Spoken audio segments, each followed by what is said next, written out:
תפקיד הבעל בלידה, לנשים בלבד.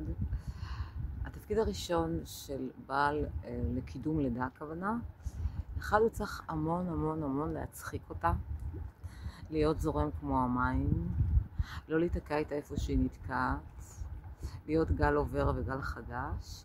למה צחוק יכול לקדם אישה ללדת? כי צחוק מאוד מאוד מזיז את השרעפת, ואז זה דוחף את התינוק, ובכלל להיוולד בצחוק ושמחה זה וואו.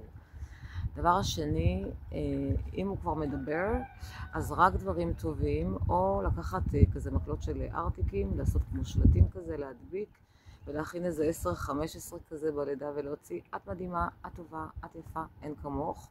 3, להכין איזה מתנה קטנה, הפתעה לקראת הסוף, לשים הרבה צדקה, להתפלל, ואם הוא מרגיש שגם קשה לו, אז זה בסדר, מותר לו. בהצלחה.